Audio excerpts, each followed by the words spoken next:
Hi, everyone. Welcome to UFO Hub livestream. And as promised, today we're going to have Kewaunee Lapseritis on as our guest. So before we begin, just a quick disclaimer. We tested yesterday, everything went fine, and today we're supposed to log in a bit earlier, and as always, there's always some snags. So I quickly was able just to patch through on the phone and get him to connect with me over Skype. And so, unfortunately, we're not going to have the video, but we'll have his voice over the phone, and I hope you don't mind. He was originally going to connect with us via satellite, and there was a slight three-second delay, but it worked out great. This was maybe the fastest 10-minute redo everything that I've ever done. So I'm glad we're still having him on instead of, giving you a disappointing message saying that we were not able to work it out. So anyway, let me see here. Let me see if I can patch him through now. Kewaunee, can you hear me? Yes, I can. Okay, good deal. Well, thanks for being on. I really appreciate it. It's unfortunate that it didn't work out with the video, but that's all right. I'm glad I was able to get in touch with you this way. Yes, I'm happy to be on. All right, good deal. Okay, so what I usually do is, let me see here. What I usually do, I would like to ask the guests a little bit of background information, not just for myself, but everyone else watching that might not know much about you, and then we'll go from there. Is that okay with you? Yes. Okay, so please tell me how did you get into this to basically be in contact the way you are now with the Sasquatch? Overall, first of all, I'm a social scientist that used to teach anthropology at a New England college for a short time and later became a health consultant. But I've been doing this for 65 years, now the research, 65 years. And I started back in the mid-1950s, and I started having experiences in the first week of September 1979 when I was living in Wisconsin. It was the shock of my life. I was not afraid or anything else. I was just confused. I was working for a urban Native American agency as assistant director, and at the time, and I was asked to go out with a group of Indians in order to bless this land that one of them had purchased. So there were only about 6 of us there. And so this was 60 miles north of Milwaukee, Wisconsin. And while they were discussing the property and stuff and sitting in the field, but at the edge of the woods, I stood up and kind of stretched and went down walking by the woods, and all of a sudden a voice started to talk to me and saying, "I am the Sasquatch man. I am here, and I've been watching you for a long time." And I thought, what? I'm looking around, I didn't see anything, and it kept repeating. And every time I thought of something, he would answer. But I finally said, I'm going to walk out into the field here. I don't know what this is going, it was hard to believe at that time. And all of a sudden, an ET started talking to me in a more sophisticated voice. And he said, I am a star person. And he said, I've been also watching you for many years, longer than you know or understand right now. And so I'm looking around. I said, I wonder where he is. Where is it? He said, oh, well, right now I'm in a above you in another dimension, in a UFO, as you people call it. So every time I thought of something, he would answer. And I said, I guess this is telepathy. It was very confusing. And so we talked for a while, a very short time, and then I decided to go back to the group who were busy discussing the land. So I walked back and sat among them, and I said, well, that's the end of this telepathy thing, whatever was going on here. I didn't know what to make of it at first. And I said, well, they're not there now anymore. And then the Sasquatch started talking to me again. He said, yes, we are. He said, I am here, and I'm still watching you. And I go, holy gee, you know. So at the conversation with the Native American people was they had a medicine man there, a Potawatomi medicine man. And one of the people said, you know, you should build your sweat lodge over there. And the head of house said, no, I will not build it there. And then the medicine man spoke up and said, yes, that's an excellent place to have a sweat lodge. And the head of house said, no, I will not have it there. The star people have been landing their spaceships there, and I don't want to disrupt their activity. And with that, it shocked me even a little bit more. Again, I wasn't afraid. This was a shock. And so I stood up and quickly and left the group, and I jogged all the way back, probably, my guess is about 80 yards back to the house. And I had to think this thing through, what just had happened. And so right after I left, not long at all of them started to come to their cars and finish up what they were doing. And I was sitting there, and the head of house came over to me, and he said, I've been watching you. I saw you petting and hugging my dog. My best friend can't get near that dog. Nobody can. And I didn't know what to make of it. He says, animals are attracted to you. And then he said, so is the Sasquatch people. And I whoa. So they were having experiences there, and I didn't know it until I showed up. And so I said, well, I'll never tell anybody. I mean, this is outrageous. I don't want to destroy my reputation or anything. And but 2 nights later, I was sleeping, and I still remember it was 2:45 in the morning. A voice said to me, wake up, my friend, we are here. And I opened my eyes. I was facing the wall, and I said, oh no, a burglar broke in. And I expected a gun in my face when I rolled over, but there were 2 Sasquatch standing there as living apparitions. They were living apparitions. They had astral projected there, and they were standing there. When I rolled over, the big one floated down through the floor, so his head, which was huge, was even with my head about 3 feet away while we were talking.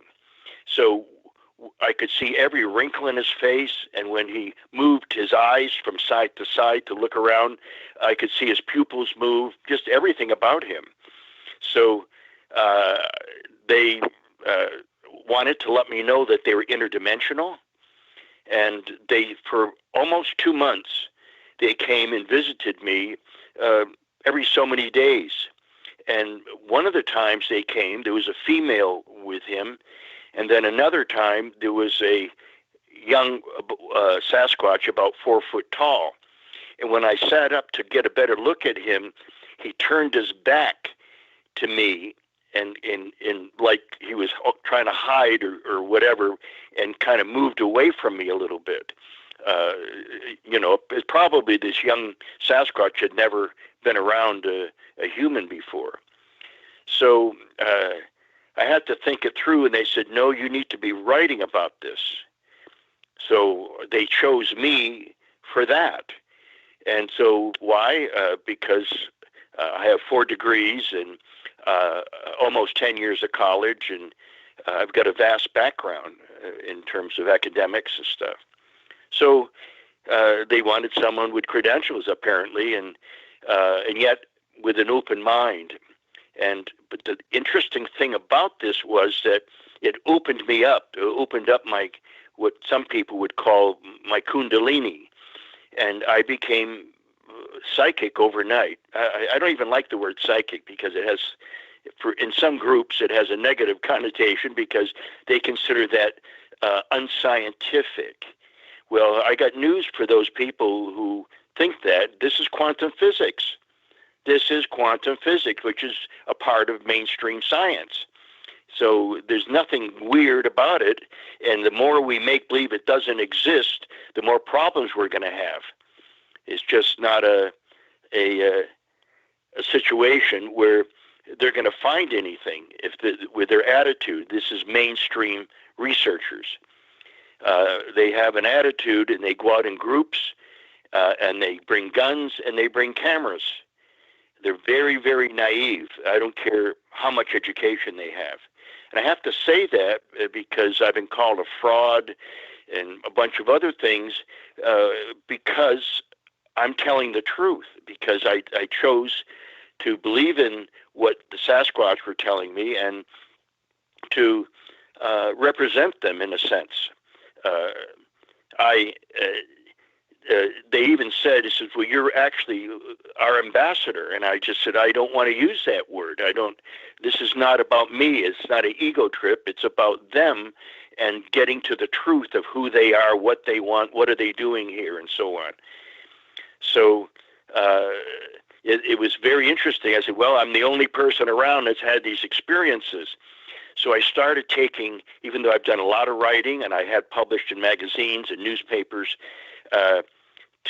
I needed to polish up as a writer, and I wrote 2 different theses. One was 55 pages long, the other was 110 pages long. So I've done a lot of writing, but I've never written a book. So I took a professional writing course at night at Marquette University with a top professor who's got all kinds of national awards. And so I told him what I'd be writing about, because he wants people to write. And I said, I'm going to write about Sasquatch because I had these experiences, but I don't want people to know. I didn't want people make fun of me or whatever. I said, so just don't let the class know. Well, there was a lawyer in the class, there was a housewife, there was a engineer, there were people from all walks of life, about let me guess, I think there are about 15 or 16 people there. So I wrote about this, and he evaluated it for me and critiqued it. So when I came into class at night another day, he handed it to me. I went in early, and we discussed it while there was nobody there, and he gave it back to me. So I went to sit down to go through it all again, the several pages. And while I'm sitting there, the woman that usually sits beside me, there was actually nobody there in the room yet. I was real early. So I got involved with reading the critique, and all of a sudden a voice said to me, oh, you write about Sasquatch. My best friend has interacted with them. They talked to her. I go, what? Because at first I didn't want anybody to know. And here she was sitting beside me for a few weeks, and all of a sudden the revealing what I was doing was a positive thing.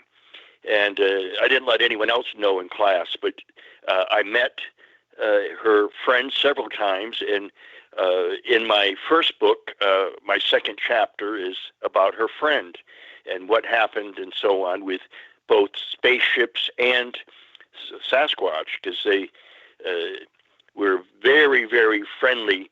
And they told her they had been watching her for many, many years.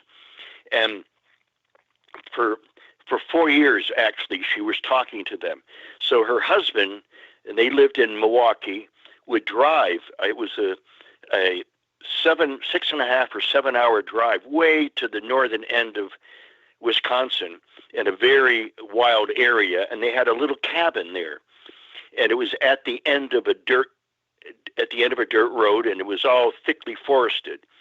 So every year, her husband would drop her off for anywhere from 4 to 6, and I think a few times 8 weeks by herself.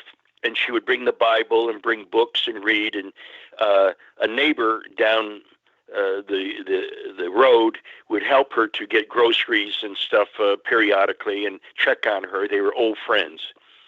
So this was going on for 4 years, interacting with a Sasquatch. And one of the times, when the neighbor brought some groceries for her, brought the newspaper, said it was a local newspaper and a small one, and said there's people breaking into houses and stuff, and so forth. So people should be aware of that. So she thought nothing of it, but a couple of days later, she was hearing someone talking, and she looked out back, and there was a shed out there, and she could see someone lighting a cigarette, and there were two forms there. So she quickly locked all the doors, windows, and everything, and she had a baseball bat, she told me, and she went into the corner and held it and waited. And actually, she was about 5 foot tall and rather heavy set, a very lovely woman. And she told me that. She says, then they try to get in the front door. She'd get up on the porch and try to get in. And all of a sudden, one of them says, oh, my God, look at that. Quick, let's get out of here. And they ran. One guy fell right off the porch. He fell down the steps. And when she quickly got up and looked out the window, there was a 10 to 12 foot Sasquatch walking towards them. And they ran and ran down the road and never came back, of course. And the next day, while she was sitting out on the porch, he came and stood where he always did. She could see his auburn hair, not fur. They're a humanoid. They're a people. In fact, they're more human than we are. They don't go around killing people, murdering. They don't start wars, and they don't destroy the environment that's sustaining them. So they're very human. And they said, last night, those men were bad, but don't ever worry. I'm here if you ever need me. So this is just one of the situations that I first learned early on in trying to understand the Sasquatch phenomena. Well, that's quite a bit to unpack to begin with, but that's great. So have you been, so basically you've been in contact with them ever since the very first time, correct? Yes, for 42 years now. No matter where I go, no matter what I do, they're there. When I've lectured all over the United States and a lot of Canada, and when I had to speak in Florida, they were there waiting for me. When I went out to Massachusetts and Vermont, they were there again waiting for me. No matter where I go. And okay, so is that well? That naturally then wants me to ask. So they were not necessarily stuck, so to say, or basically needing to be at only one location. They could kind of go wherever you're going because they have a different way to travel around. Yes, they told me they have access to 8 different dimensions, and that they can astral project anywhere and control that very, very well. I went camping here several years ago. I go periodically, but one particular incident, I was driving along, and my guide, who is 10.5 feet tall, his name is Snowhawk, he's all of a sudden, while I'm driving along on the freeway, wanting to go into the deeper wilderness, he said, hey, you didn't leave me much room back here, did you? And it was all packed in the back of the car. I mean, just packed up with supplies and a tent and sleeping bag and all that stuff and that I needed, cans for water and everything. So that was his joke, so here he was in the car. When I flew down to Texas to speak, they were there in the plane at 30,000 feet, kind of thing. And I've seen 7 different races of ETs that have come to me. So I've been very fortunate indeed with this. And that's because they told me that I have an open heart and that I'm very sensitive, which is true. I'm against violence and so forth. So all these things apparently attracted their attention, and they wanted me to get all this stuff out to the public. And so now it's gone all over the world to New Zealand, Australia, and everything. I have started a few years ago a conference, a psychic Sasquatch conference, and here in Eastern Washington. And with the COVID thing, I haven't had it for last year or this year. I'm waiting to see what happens here. But the last one there, every year where we have it, which I would have it at a campus, a small campus of 4 buildings in the wilderness, way up at 3,000 feet, and or I guess it's 3,500 feet, and it's beautiful. People camp there. When they wake up in the morning, sometimes there's a moose walking through. Some people saw a black wolf, because a lot of wolves in this area. In fact, there's 23 packs of wolves in eastern Washington now. And so it's a wild area. But at night, when the people are camping there, and there's dormitories and so on. I guess the last time I had 333 people that attended. So there's always a spaceship hovering above the campus at night, and you can see it plain as day. And the last time, which was 2019, I had to stay up there till 10 or 11 o'clock, and I drove 23 miles back down out of the mountain to another wilderness area where I live now. And so when I did, the spaceship followed me all the way home. I did this 4 nights in a row that I had to stay there and come in late, and they followed me home every time. No matter where I looked, there it was. And when I left this big field, which is just down the road here to go into the woods, into the mountain here, they were hovering already above my house just to escort me home, to let me know that they're being supportive of me. So this is unique and fun in a way, and yet it's serious research, because why would they do that? Well, because I don't go out in groups with guns and cameras, which they don't want, and they're selective with people, and they want to talk to more people. And they are. They're more and more people are contacting me saying, my God, they've been talking to me and so on, especially since they read my 2 books. The first book came out in 1998 called The Psychic Sasquatch and Their UFO Connection. The second book came out in 2011 called The Sasquatch People and Their Interdimensional Connection, which people can get by going to my website at sasquatchpeople.com. Now, they told me that sometime soon, they've taken me twice. The ETs have several times, and the Sasquatch did once. But they said they want to take me through a portal to their parallel world where they live a lot of the times, to live with them for a while in that dimension, and to then come back and write my 3rd book about it. And they said, be very concise and short, keep it short and concise. But they know, as a social scientist, as an anthropologist, I am aware of my feelings, the environment, and I'm very detailed, and that's what they want. So I'm waiting for that to happen. And it's going to be one of the most unique experiences of my life. So, just real quick, I wanted to, for those who are watching, I'm speaking to Kewaunee Lapseritis today.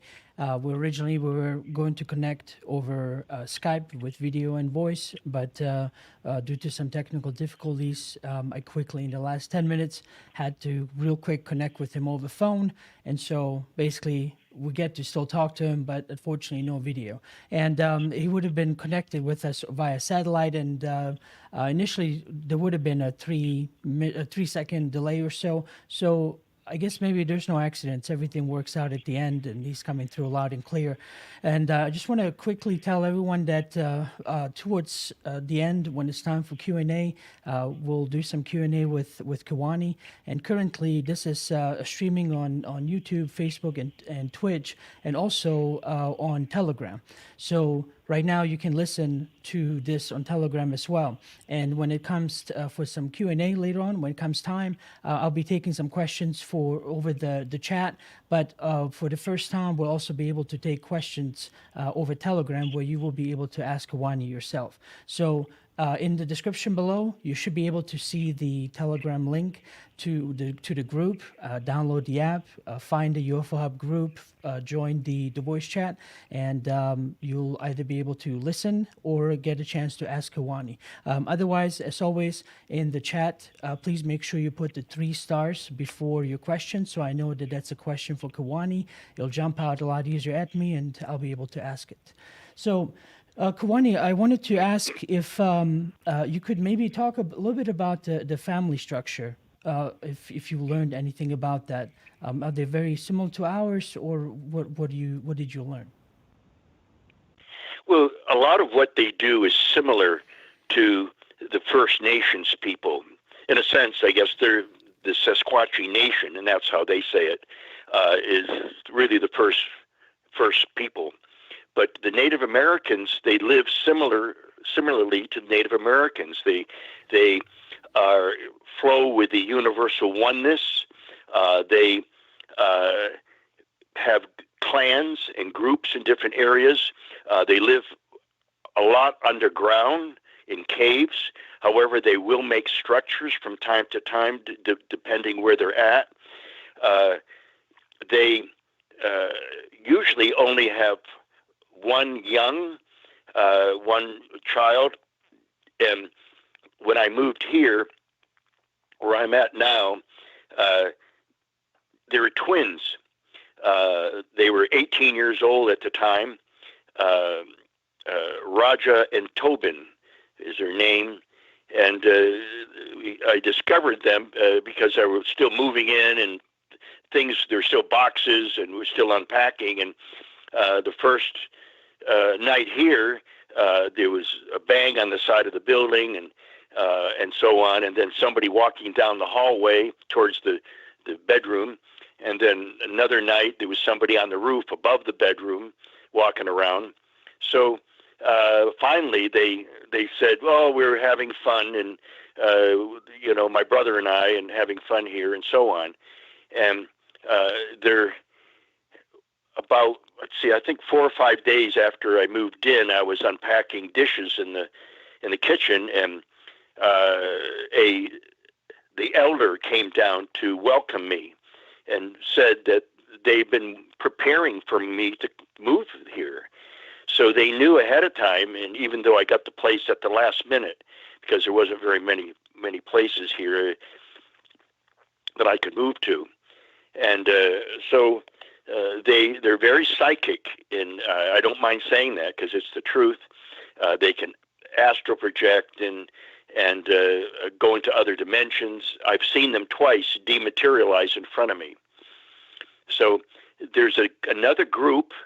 There's several different beings that live in the forest. I call them the forest people, not just Sasquatch, but people get confused. The other group is called the Ancient Ones, and they have a human face, not an ape-like face.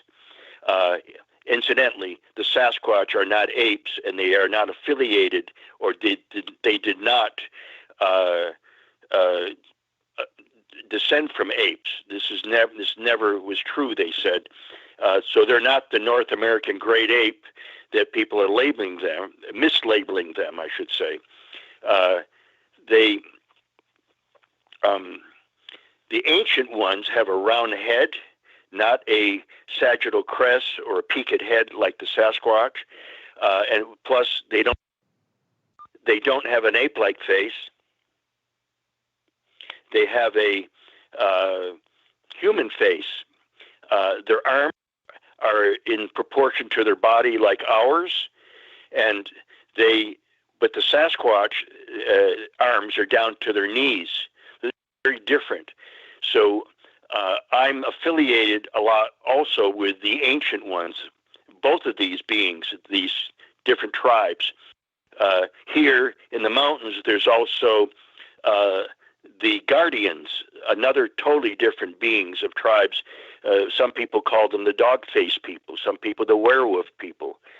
They're actually friendly, but people freak out when they see them, and they're less tolerant of humans than the Sasquatch are.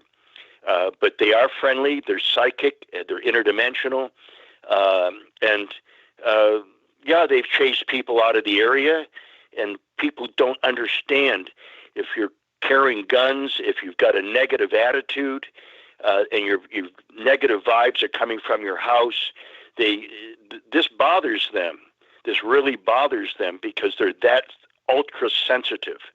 This is all of the beings, but some people are saying the dog face will attack you and all this stuff, and I've never heard any of that. That's baloney. That's baloney. One person from I believe it was Indiana, yes, called me. We were talking, and he said, well, a neighbor down the street on a farm was attacked by a dog face, a werewolf type. I said, really? I said, what happened? He said, well, she heard noise out in the barn at night, and they had the window cracked, and the woman got up with a flashlight and walked out to the barn. And when she walked by a horse trailer that was sitting there, she literally bumped right into one of the dog-faced men. And again, they are humanoid. They can walk on a lot on two legs. They're bipedal. So she bumped into it, not knowing it was even there, and it pushed her against the trailer and quickly walked away. And because again, she walked right into his chest, and he pushed her aside. He's calling that an attack, which really bothers me, because all this people want to settle everything with violence, and this isn't true. It's a mirror. If you go out in the forest and you're sending love, or you walk in unconditional love, this is what the Sasquatch say, walk in unconditional love and trust for every living thing. And so that's what I do.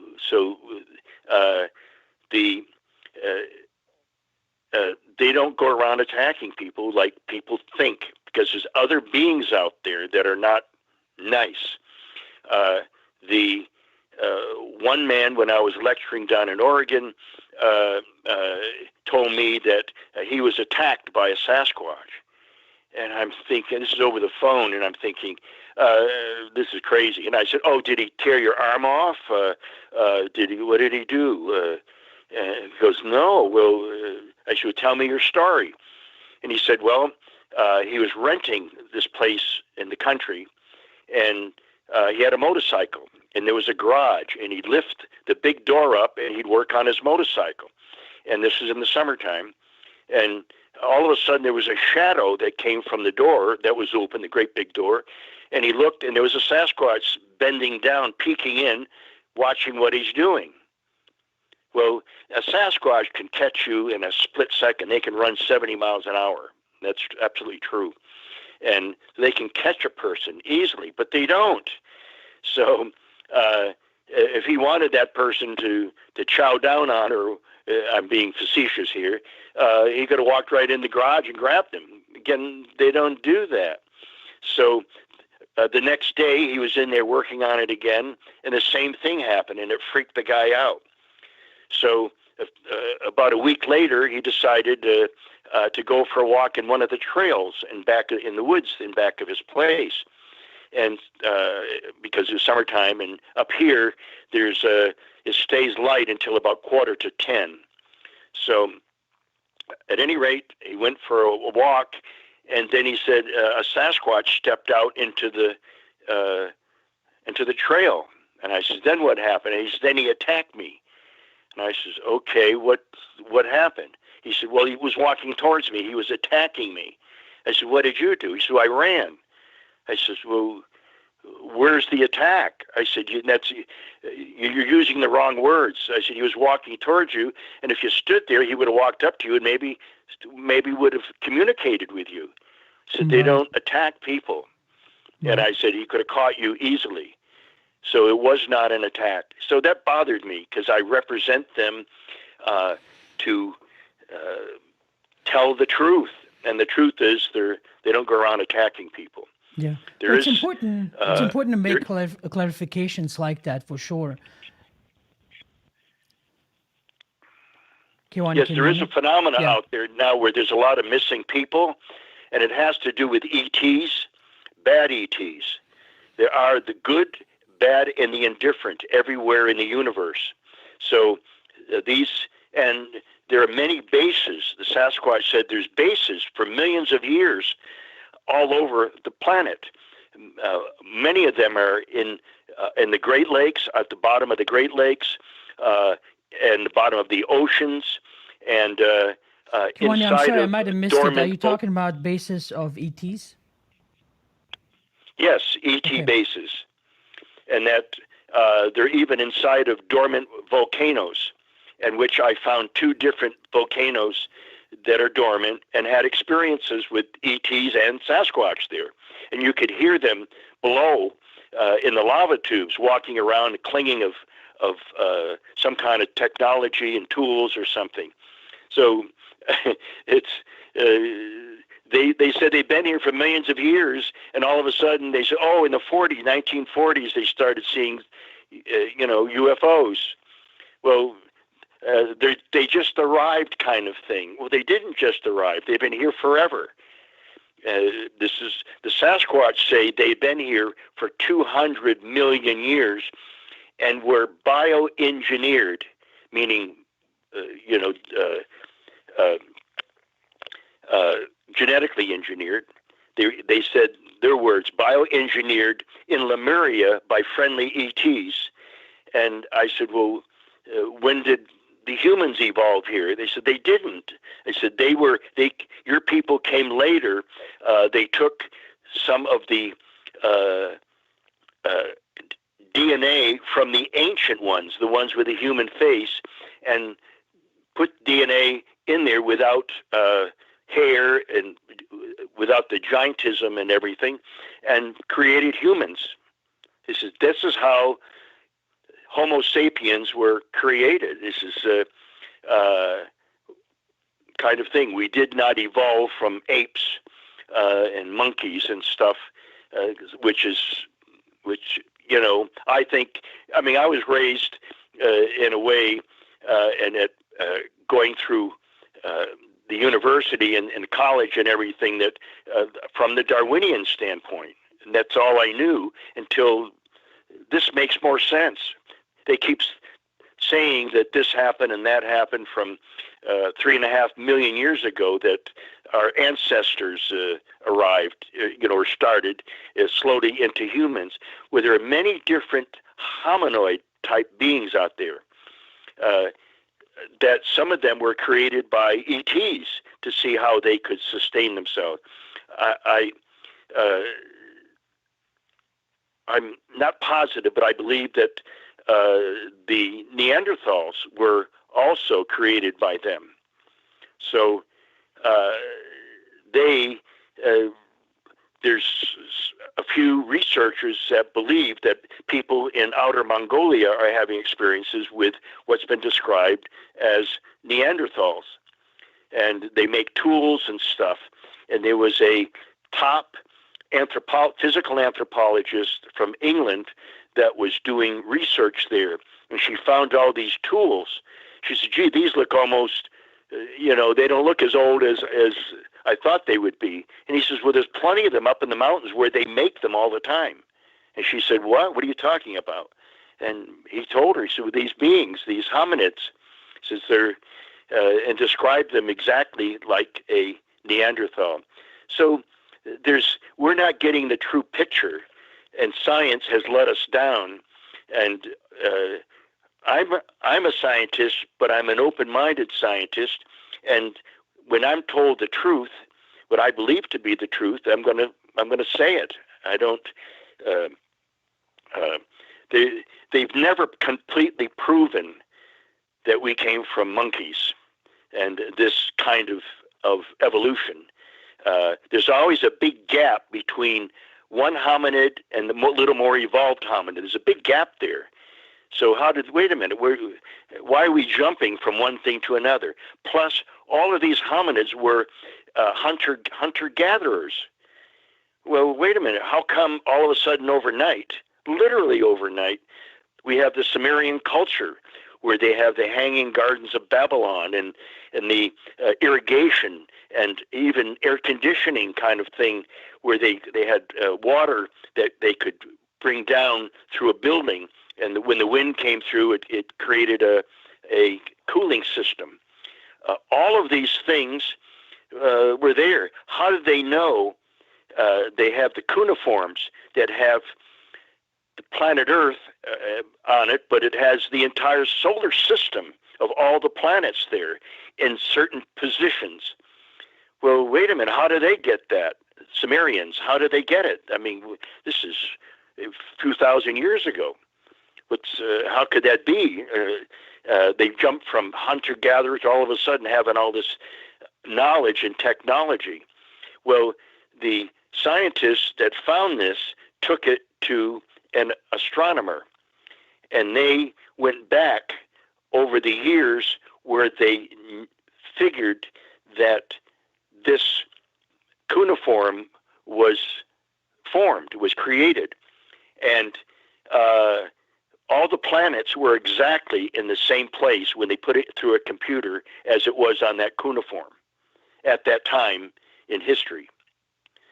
So there's a lot of things that are being dismissed by science and by Sasquatch researchers because it just doesn't seem true, rather than to seek it out and gather more information in that area.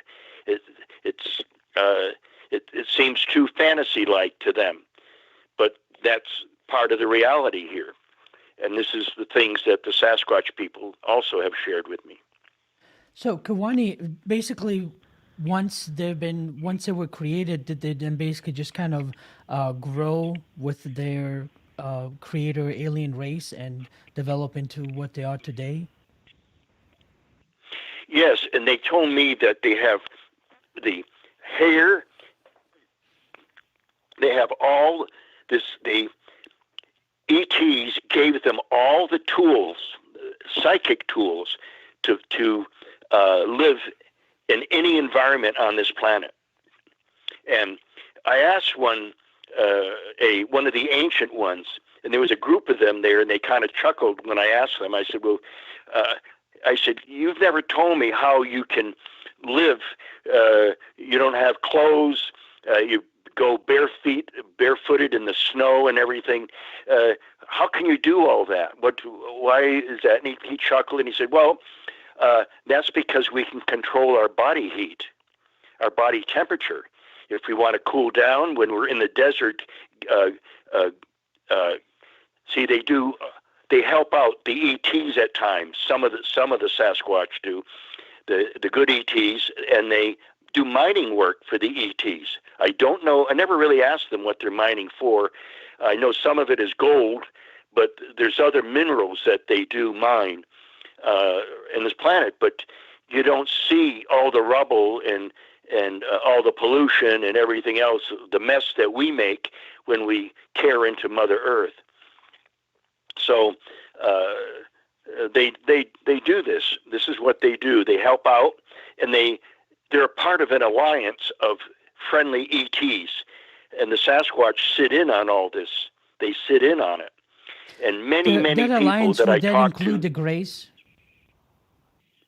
There are some good Greys.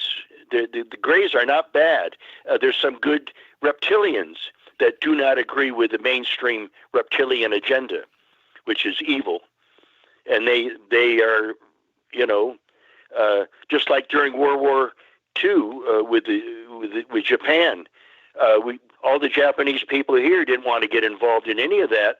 They were Americans. They were enjoying America. They were American citizens. So they were backing America. Of course, we didn't know it at the time, and put them in what basically was a concentration camp.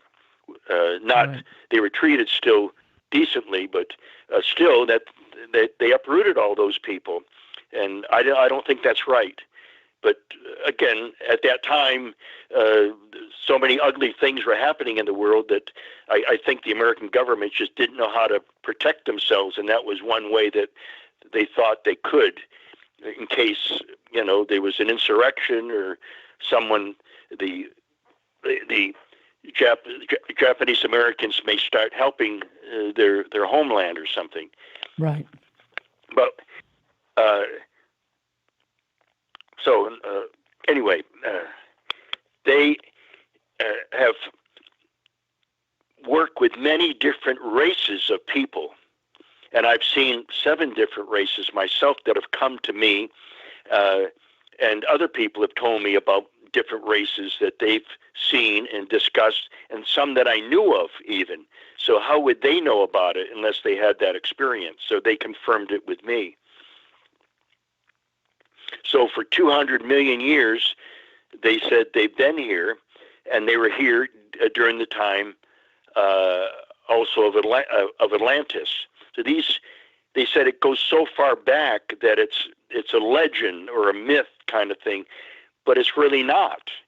But we don't have a handle on it, and maybe the government does and isn't telling us. So why they keep hiding this stuff from people and treating the public like children, I don't know, but they're very secret about stuff. And now they're trying to say, let's come out with and tell the public that the ETs are real. Well, gosh, the public has so many ETs experiences themselves. This is ridiculous almost. Why are they hiding it when people already have the experience? They've already seen spaceships and stuff. The thing is that there is the good, bad, and the indifferent everywhere in the universe, and there are some bad guys out there. You may say, well, wait a minute, this alliance of good guys, why don't they attack and get rid of the bad guys? No, that's human thinking. That's violent thinking. That's not based on universal law.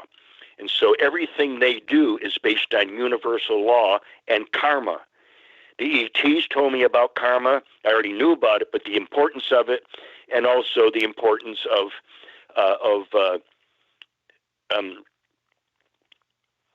past lives. They said they listened in. I'm a hypnotherapist and a healthcare professional, and they listened in on me when I was in 1984, when I was invited to a party. It was a pool party kind of thing, and just people chatting, and outside they were all professional people, lawyers and business owners and so forth of the town at the time, down in Oregon. And when a few people knew that I was a hypnotherapist, one of my skills, and so we talked about past lives and this kind of thing as part of the party there.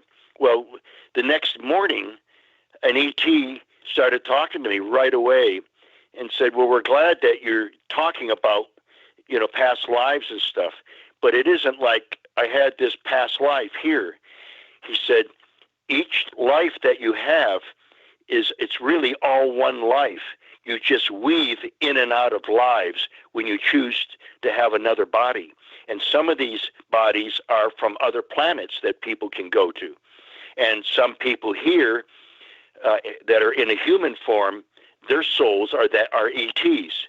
And perhaps Emanuel Swedenborg, who wrote 150 books, even about submarines and stuff. This is back in the 1700s, and people didn't think of any of that stuff. Flying machines, airplanes, and so on. He was so evolved. Einstein, there we go again, and so forth. Max Planck. All these people that came out and influenced the world, they said that they have to push humans ahead to keep evolving. And this is part of it, but we're settling. I mean, like the Bible says in Revelations, there'll be wars and rumors of wars during the end times, and this is exactly what's happening. And I'm not trying to preach this stuff or anything, but it's interesting based on what they were telling me. It matches up. So I started to read all prophecy, world prophecy now, Native American prophecy, Edgar Cayce prophecy, Mother Shipton prophecy, all this different prophecies, and it all matches up. It's just there's not a specific time. So we seem to be in that time zone of all this negativity, and it bothers me because I love this planet too, and I've lived all over the world. I lived everywhere, and I spent 5 years out of the country, living in England, later almost 2 years in East Africa. Then I moved to Japan. Then I immigrated to Australia, and then later lived on the Amazon amongst the Kewaunee Indians, a place called the Upper Rio Loreto Yaku. So I can see all these different things that were happening, and the Sasquatch people said that, well, when things get bad, they're going to start taking certain people. And I thought, well, wait a minute, why would they even say that unless they really are going to get bad? So you can see now there's things happening in the world and in this country that's changing, and a lot of it is not for the better. So you have to assess this, and each person has their own belief system and has to figure this out for themselves. But we're living in very difficult times, and they say, the Sasquatch say, to meditate, learn to meditate, and to pray more. You don't have to join a religion. I don't belong to any religion, but I do pray every single day, several times a day, because I believe in the power of prayer. And they said prayer is talking to God or talking to the universe. Meditation is quieting the mind and listening to God, listening to the universe, because we're all interrelated and interconnected. And this is how we get information. This is spiritual stuff, not religious stuff. It's spiritual. And why? Because we're all spiritual here. We're all here to learn lessons, they said. And they said some people have made drugs their God, alcohol their God, sex their God, materialism their God. All these things are their God, because that's where they focus on, and they're not focusing on the evolution of the soul that we should have been taught anyway, and to understand. But anyway, we're down here to figure it out, and those that haven't will be able to do it in several other lifetimes. That if they don't get it, maybe they'll get it in 10 or 20 lifetimes. Kewaunee, I have a quick question. So regarding their existence and the way they've always obviously been here, is it their I wouldn't say their desire, but they have nothing against us kind of trying to initiate contact? Am I correct to assume that? So they wouldn't mind us trying to reach out but obviously not in those negative ways as you mentioned earlier. But it's not something that's taboo or that they just want to be left alone to do whatever they've always been doing. Okay, they told me 10 or 12 years, I think, no, it's closer to 14 years ago now. They told me that they're going to be connecting with more and more people and talking to more and more people to let them know that they're real. And so there's more people, but they're selective, because some people ran away from them. Some people who are into their own gods, materialism, whatever it is, that they don't even think about stuff like this. So if they try to approach certain people got afraid. So they just want to reach people with a higher vibrational frequency. This is important. Their higher vibrational frequency, which you get through meditation, you get through positive thinking. I was raised to help people. You always reach out to your neighbors and help. So it was easy for me to be empathetic and reach out and help others. And if you're empathetic and open-minded and have an open heart, they'll contact you. So they are contacting people, and I have helped people.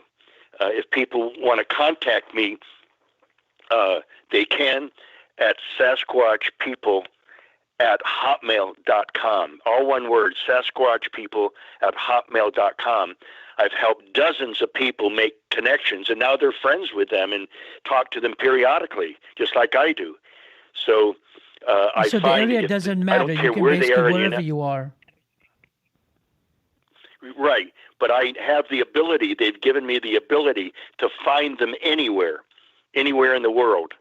I found them 11,000 miles away in southern Siberia. A woman went there, I sent her to that area, and I said there's a female almost, which is the Sasquatch type there, by a portal, by a lake. And it was 15 miles way off the trail in the middle of nowhere. And she went there and camped out by herself. And the first night there, by the fire she was sitting, a female almost ran right through her camp deliberately to show herself. So I help people in the United States find Sasquatch in their areas, California, Wisconsin, Massachusetts, anywhere I found, and people go there as long as you follow suit. I'm working with a young man in Sweden right now who's sent him out to this area, and he's starting to have experiences. I mark a map when he sends me a map and everything, and they go out to that area, and I teach him how to think, and I teach the person how to telepath. So some people are afraid, so I tell them, let go of all fear. And if you some people still cannot let go of the fear, so that blocks. That's fear will block you. Anger will block the communication. Any negativity, any negative emotion.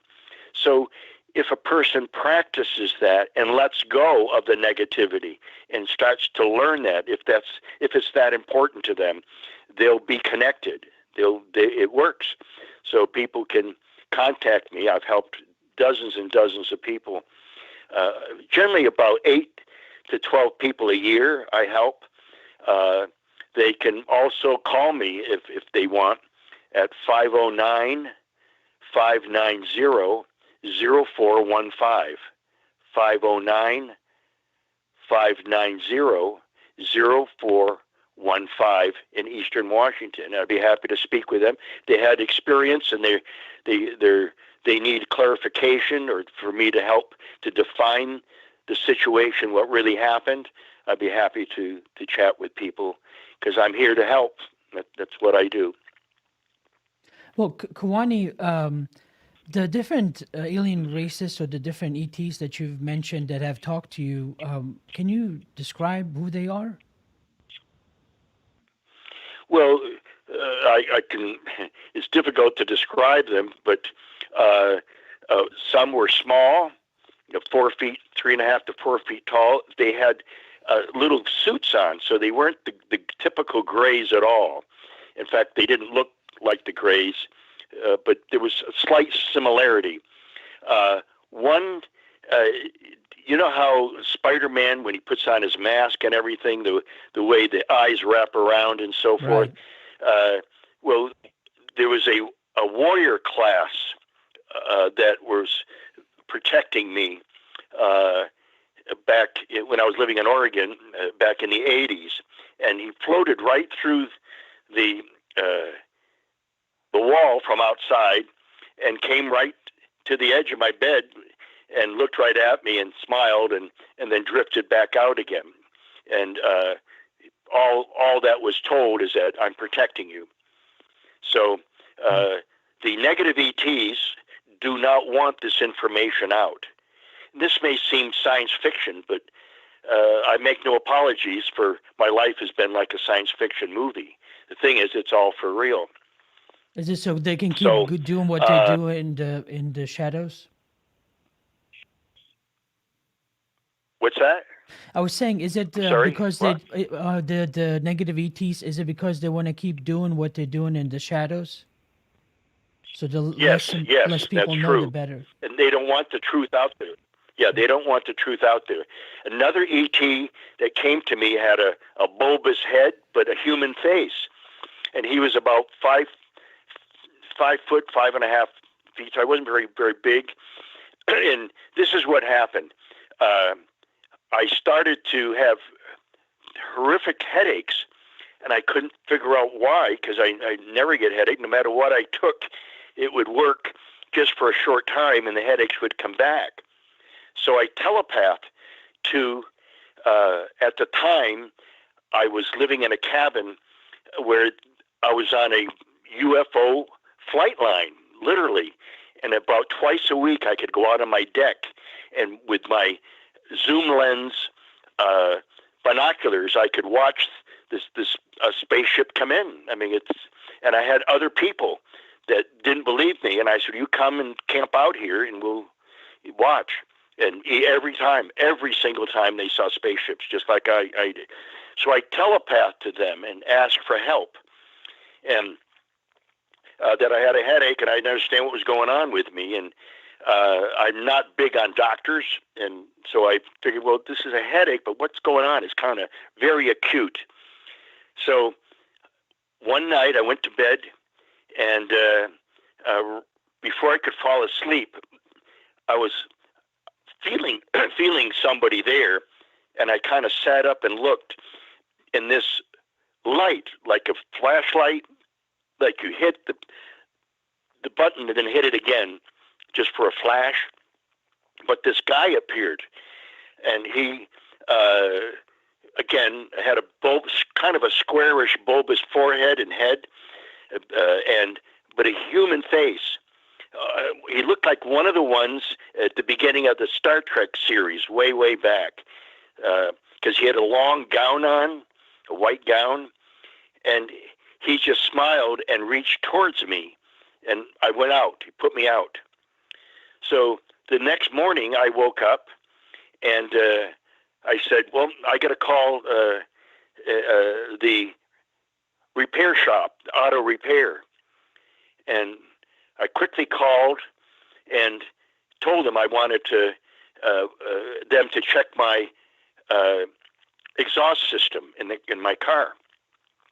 And I hung up and made an appointment. And after I hung up, I said, wait a minute, why am I doing this? There's no noise in the car. There's no, you know how when you have it starts to make noise and everything, and you need the system checked. Well, I didn't understand what I was doing. They programmed me. So I got my car and I started it up, and I sat there for a minute in the driveway thinking, gee, this is crazy. And then all of a sudden I smelt it. I had a leak in the exhaust system, and I was breathing all that stuff in that was giving me a headache. Oh, wow. If I'd have gone to a doctor, if I went to a doctor, he would have given me pills, and I would still have been breathing in all this poison. And it was not an old car, but I'm in and out of the wilderness and rugged areas and stuff. So as soon as I went there, the guys, yeah, you need a new system. You got a bad leak, which I didn't know, of course. So they helped me there. They'd healed me several times. When I moved to Arizona after Oregon, I met in Flagstaff a medicine woman, a Hopi medicine woman, and she was living in Sedona. And she realized that I'm also a medicine man, and I'm a master herbalist specializing in life-threatening diseases and stuff.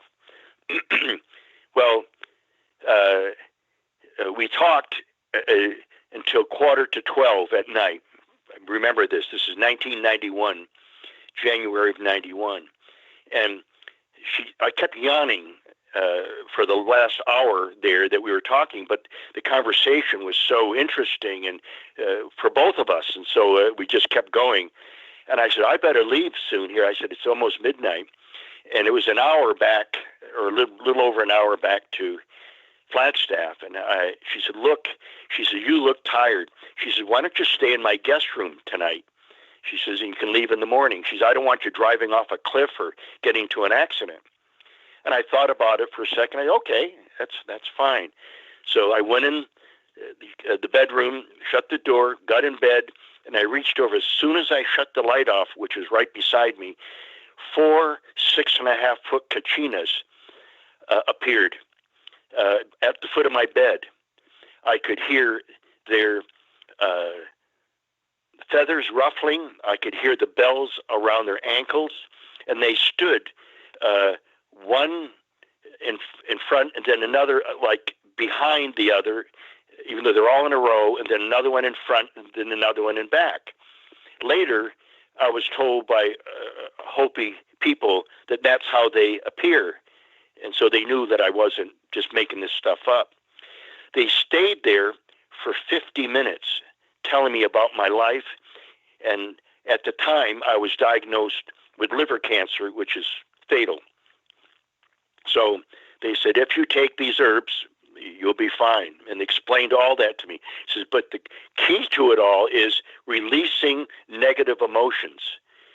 You need to do affirmations and release these negative emotions, because some of the experiences you've had in life recently angered you, and the anger goes to your liver, and you've poisoned your liver. So you must do that in order for the herbs to work properly. Otherwise, it will come back, because you haven't reached the seed of the problem, the source of it, which is negative emotions. So later, I read books that said the same thing, but I did what they said, and 5.5 weeks later, I was cancer-free. So now I've used some of their formulas and things that they taught me. So this is wonderful. I mean, it's hard to believe that they have that much ability and power. They've healed me several different times. One time I injured myself, my back, when I was in the service, very severely. And so later on, my back went on me, and I was in a wheelchair twice. They told me I'd probably never walk again.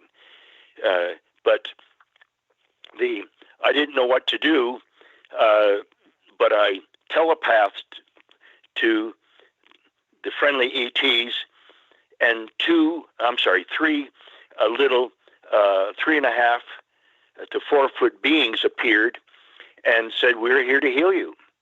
And I said, thank you, come ahead. And actually I said, thank you, God bless you, come ahead. And so I could not walk. I was in a wheelchair, and the pain was so bad in my lower back that on a scale of 1 to 10, 10 being excruciating, mine was a 10.5. I mean, when I looked in the mirror, I didn't even look like the same person, because my face was always scrunched up with pain. And neighbors and friends were coming to me. I was in bed all the time. Sitting up, it hurt even more. So laying down was what I was doing. So the next thing I remember, when these beings put me out, and I was only getting 4 to 5 hours sleep a night, and it was not a restful sleep. I was exhausted constantly, had very little energy. And generally I jog and hike and do all this stuff and work out, and I couldn't do anything. And I said, my God, my life is over. I'm a cripple. But the next thing I remember is I heard a strange voice that woke me up after they put me out. It sounded something like this. something like that. That's their language apparently. And I woke up, and there was one to my right, there was another little ET to the left, and then one behind me with some kind of a cylindrical object in his hand. And I said, "Oh, it's only you guys." I said, "I love you." And they put me right back out. I mean, what do you say to people that come to heal you, that God bless you and I love you are the two highest forms of adulation in the universe? I mean, they didn't say to me, "Well, we're not going to do anything. First, we need to find out if you have insurance." No, they didn't say that. So I woke up the next morning. Right after that, I slept the whole night. I never moved the whole night. 10.5 hours later, and when I woke up, I was pain-free, and I sat at the edge of the bed giggling while I'm praying, thanking God for what had happened. But I noticed when I walked to the bathroom, I didn't have my full gait. There was still a pull back there, some kind of pressure there, even though there was no pain. So I stayed at home, giggling off and on during the day and just in disbelief. And that night when I went to bed again, shut the light off. As soon as I did, I heard shuffling behind me, and I turned, and there they were again. They said, we need to do one more healing on you. I said, "Thank you. Come ahead." And so they put me out immediately again, and I woke up the next morning with a full gait, my normal self. And 2 weeks later, I want to visit about every month or two. I would visit one of my closest friends who owned a 1,000-acre ranch in the deep wilderness, and I'd visit him, sometimes help out with feeding the cattle and things like that. And so I planned to be there that weekend. But I realized on a Friday that I didn't stop at the bank to draw out money to get gas money because it was a little ways to drive and everything. So they didn't have ATMs back then, and this was 1987. So I quickly drove into town. The bank closed at 5 o'clock, and I looked at my watch, and it was 7 minutes to 5. I remember this distinctly. So I parked the car, and I ran up the street, all the way up to the end, and right across the street is the bank. And as soon as I got to the corner, I looked to my left, and there's one of the doctors that evaluated me walking, and he told me I may never walk again. Here I was running, and he pointed to my legs and was rubbing his bald head. His mouth was going up and down, and nothing was coming out. He couldn't speak. And I said, "Have a nice day, doctor." And I jogged across the street to the bank.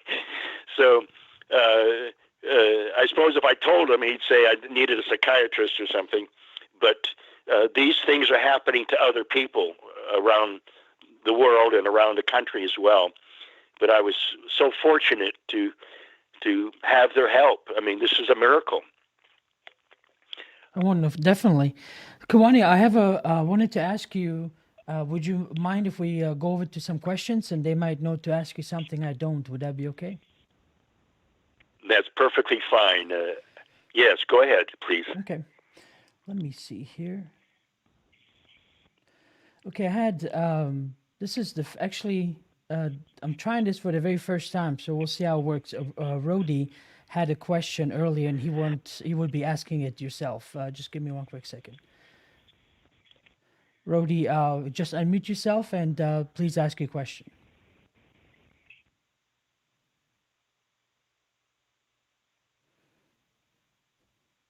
Okay, maybe he's. I don't hear anything. Right, no, me neither. I think he was just listening, but he'll probably, when he gets back, he'll unmute himself then. Oh, he's back now. All right, let's try this again. Rody, go ahead, unmute yourself if you can, and ask your question.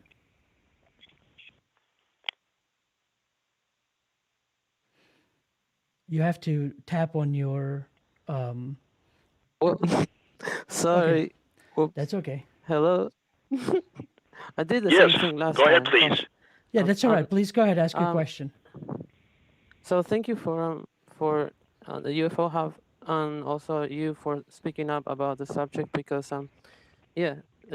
my question is, you said before I called when you were talking about that you communicate with many when ET races.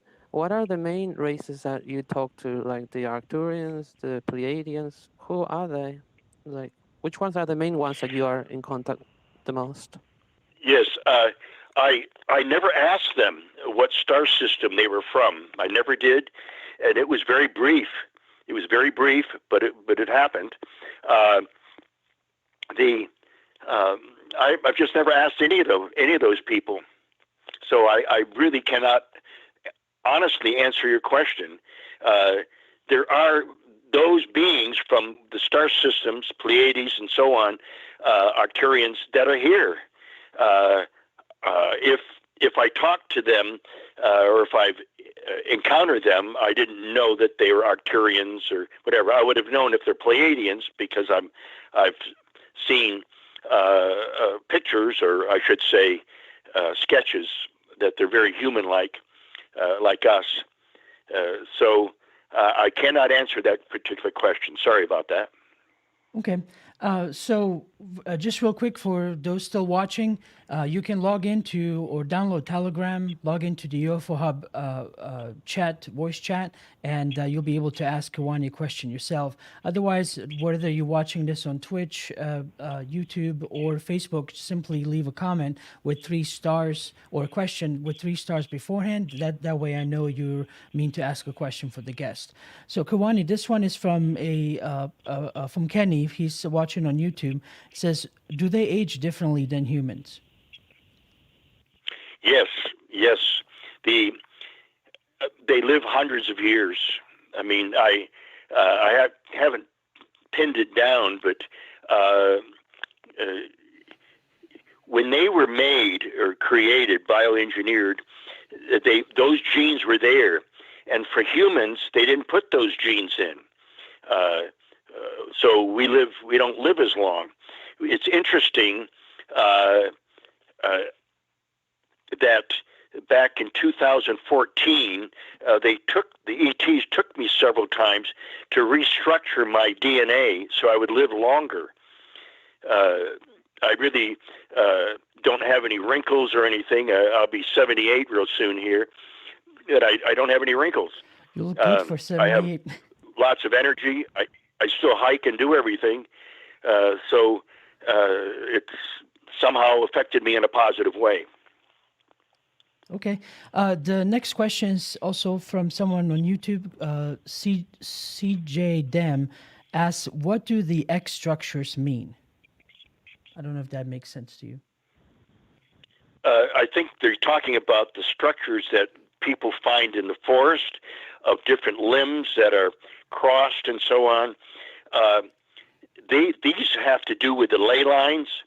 I don't understand that completely, but one of the jobs of the Sasquatch people and the ancient ones is to keep the earth in balance through the ley lines, which are like meridians in a person's body, because they say Mother Earth is literally a living planet.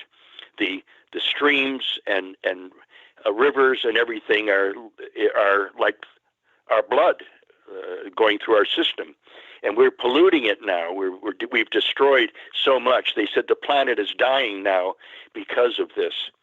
So, yeah, it's sad. Mm-hmm. Okay. Yeah, those structures somehow they energetically and psychically, they can tune right in, and they make these structures. They're not. They look sometimes like a lean-to or something, but wait a minute. There's nothing. It's all open, so it isn't something they sleep in. It has to do with ley lines and working with the planet somehow to keep it stable. Keep in mind, there's all this, the nuclear bombs and all the stuff that we've done on this planet to throw everything off. We've thrown the magnetic field off. We've done a lot of stuff. The government's not telling people about any of this stuff. Some scientists are finding out, but the average person doesn't know, and most scientists don't even know. So there's a lot of things happening behind the scenes that a scientist would say, oh, no, that's not true. You can't prove that.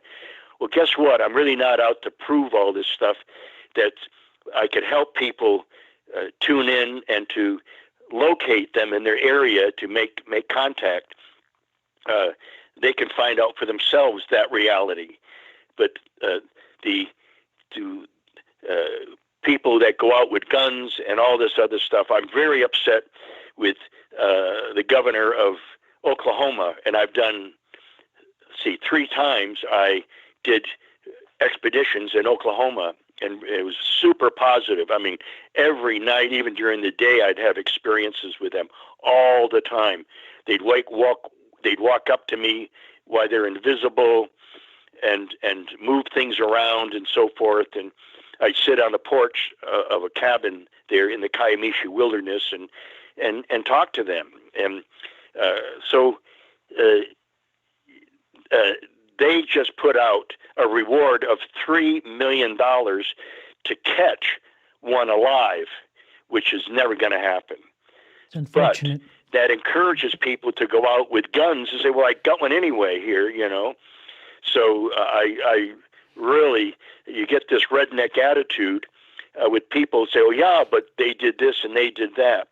For example, down Boggy Creek, for example, that's a real classic now of way back in the 70s, how these 2 couples rented a place in the country, and they had rabbits and stuff there, and a Sasquatch started coming around. Well, they grabbed a gun and went out, and the Sasquatch turned around and stood there looking at him, and they fired and wounded it.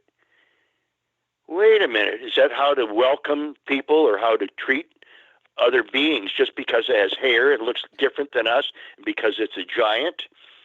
Well, right. The next night, or the next day, I guess, they went out to feed the rabbits, and they were all torn to pieces.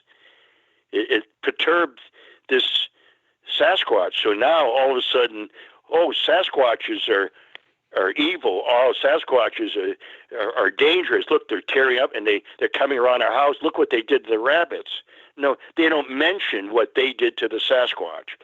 So a lot of people will tell you stories about how aggressive they are, but it's the person that's aggressive. Right. This is a mirror. Whatever you do, you're going to get back. So you walk in unconditional love and trust, and they will feel that. They will know. And they, you know, if you get my books, there's so much material there if people are really interested in connecting. Again, especially in my latest book, The Sasquatch People and Their Interdimensional Connection, that they can get by going to sasquatchpeople.com. But it explains a lot of this stuff so people start to understand and not be fearful. The mainstream researchers are shocked that I go out by myself, no gun and no camera. Well, why not? They go in groups, and so they see nothing because they've got cameras, and which Sasquatch don't want pictures, and guns. So why would the Sasquatch want anything to do with these ignorant people? Right. That think in terms of violence. So I'll leave it at that. But that's why they're unsuccessful, and why they kind of poke fun at me, part of the woo-woo research thing. Well, they can say whatever they want while I'm enjoying the camaraderie of the Sasquatch people. And plus, how many times have they helped me? It was just unreal. When 5 years ago, when my son, I believe he was 5.5 or 6 years old, my wife at the time just made some tea in the kitchen, and when he came in with toys, she said, "Don't stay away from this here. Don't put your toys up here. This is still very, very hot, this plate." So to challenge her, he didn't just try to touch it a little bit. He literally laid his hand right on it just to challenge her authority. He went screaming through the living room, holding on to his hand, running in circles. I mean, I almost started to cry because I couldn't get a handle on helping him. Skin was hanging down from the tips of his fingers. This was serious stuff. So I quickly ran in the kitchen, put some ice in a Ziploc bag, and sat him down. He was still running in circles, screaming. I sat him down. As soon as his hand went on the ice, I could see his relief. And so we got the pain under control. My wife put antibiotic cream on it and wrapped it in gauze, and we put him to bed. I said to her, well, he won't be going to kindergarten. He won't be going to school for quite a while because he's always playing in the dirt and on the floor. And I said, he could get infected easily. This is really a very serious burn. And we'll take him to the doctor first thing in the morning. And she agreed. Well, when I went to bed that night, I telepathed to the Sasquatch people and asked for help if they would heal him. But I meant, to take away the pain. I mean, the pain. When you get skin hanging off of you from a burn, this is serious. Well, I fell asleep after that, and this is what I remember. When I woke up, I was facing the wall, and my wife said to my son, you couldn't get him up for school. You had to go in about 3 times all the time to get him up to go to school. Well, of course, he wasn't going to go to school. But she said to him, what are you doing up? And he said, I'm getting ready for school. She said, no, you're not. We're going to take you to the doc. And that's as far as she got to say doctor. She said, what did you do with your bandages? And he said, well, there's nothing there. I took them off. Look. And he's whacking his fingertips. And I rolled over and said, don't do that. No. But there was nothing there, as if it never happened.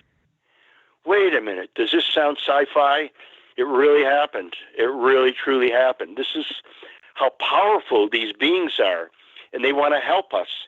But the ETs don't want to give healing technology to us because we'll turn it into a weapon of some type, because they know we're still too immature. We're not evolved enough.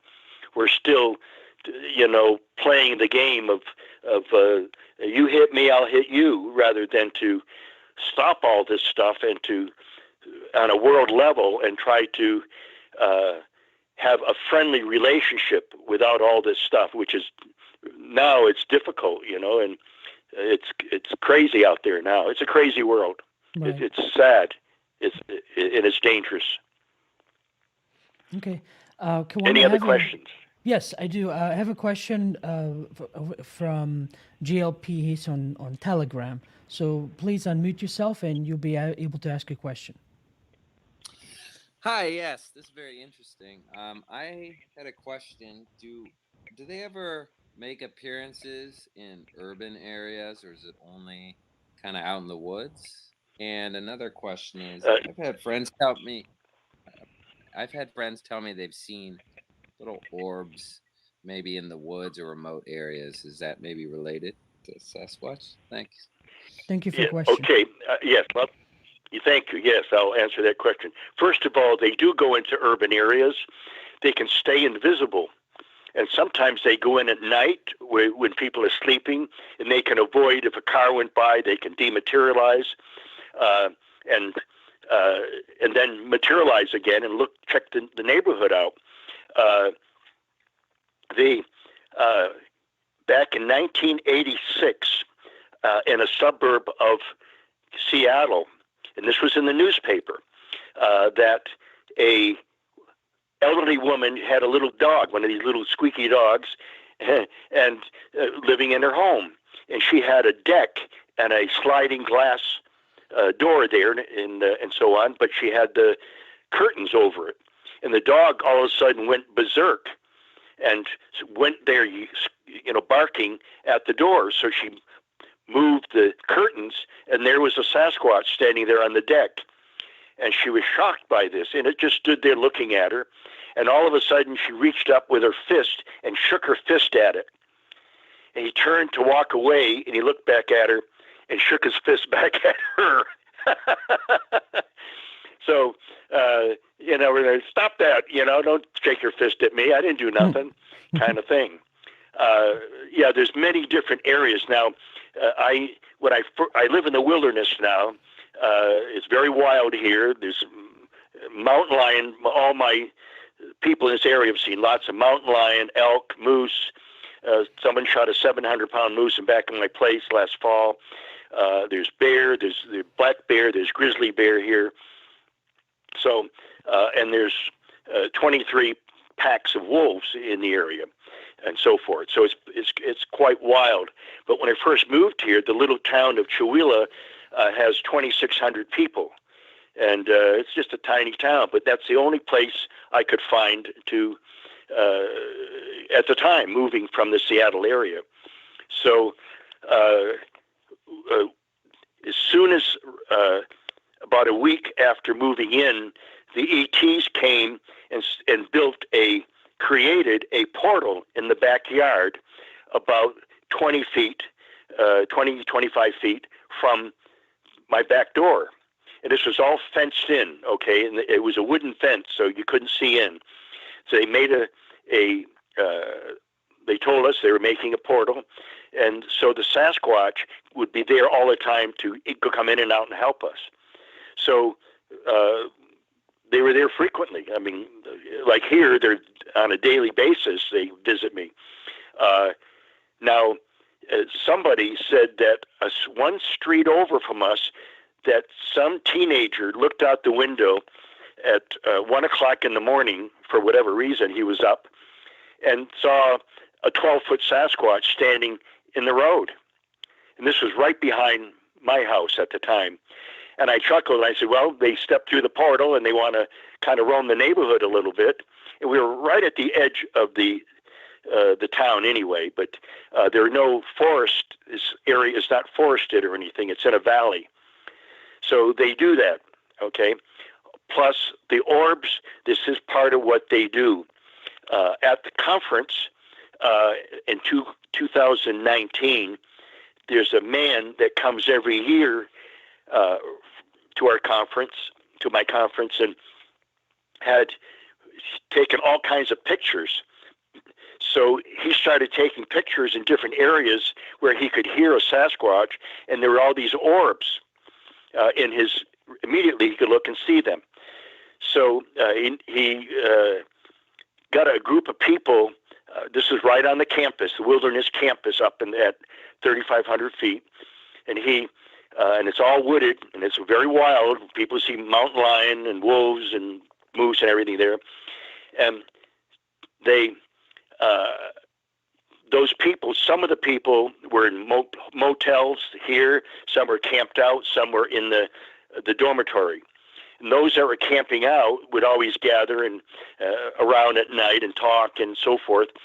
And so he got a group of these people together and said, let's all telepath together. Think of the Sasquatch and ask them to come to us through orbs. And so they did this for 10 minutes, and there was, a group of about 10 people. So before he did that, though, he took a picture of this open area that led into the woods where the Sasquatch had been seen before, and he had 3 orbs there, 3 orbs. Then after 10 minutes of all these people telepathing to the Sasquatch, which incidentally, the Sasquatch come from all around, from everywhere to attend the conference to give support. There's a few hundred of them there. So, and they get to meet some of their old friends and stuff too. I mean, there are people.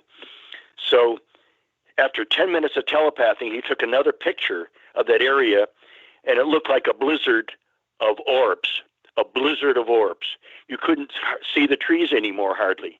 There were so many orbs. They're all forms that the Sasquatch can take. Some ETs can also take that form. Some discarnate entities can take that form as well. It's some kind of a dimensional area or vibrational form that different beings can tap into and can take, apparently. And yes, the Sasquatch do that. Okay. More questions, please.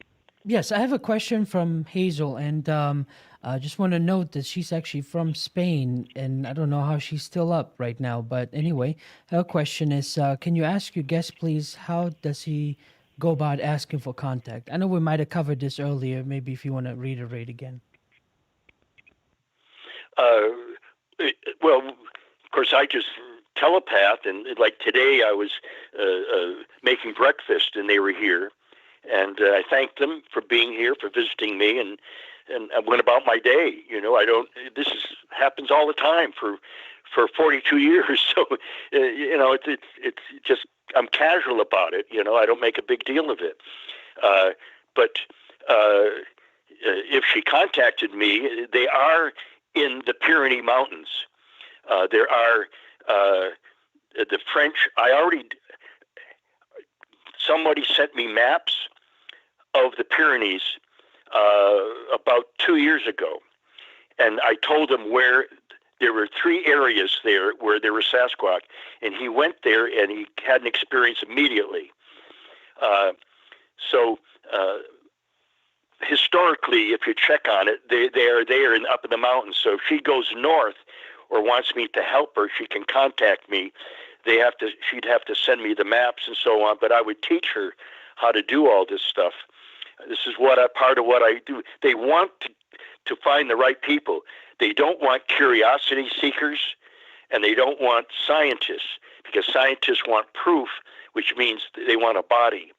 So they stay away from that kind of energy.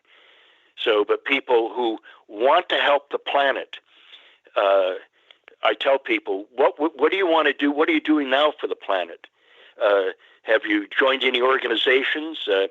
Are you planting trees so we'd have more oxygen to the planet and so on? What are you doing? And if you are sincere in wanting to help in some way, then because these beings, these forest people, are the ultimate environmentalist kind of thing. They blend with nature. They can go inside of a tree, a solid tree, and still see you because they're in another dimension. They can walk through your door, through walls, easily. This is all sounds sci-fi, but it's not. So they do want to connect with more people, and if she's a spiritual person and wants to learn more, she can contact me at SasquatchPeople@hotmail.com. And in fact, anyone, if they have more questions and stuff, I'm having computer problems at the moment, so be patient with me until I get back online and everything. For those still watching, I will add the phone number and the emails in below the video. There's the website there right now, but it will be added as soon as we're done here. Just wanted to add that. Good. Thank you. Yes. Yeah, I have your website there. I didn't mention it earlier. Yeah, there's a question coming through on Telegram from Kenny. Kenny, go ahead, unmute yourself and ask your question, please.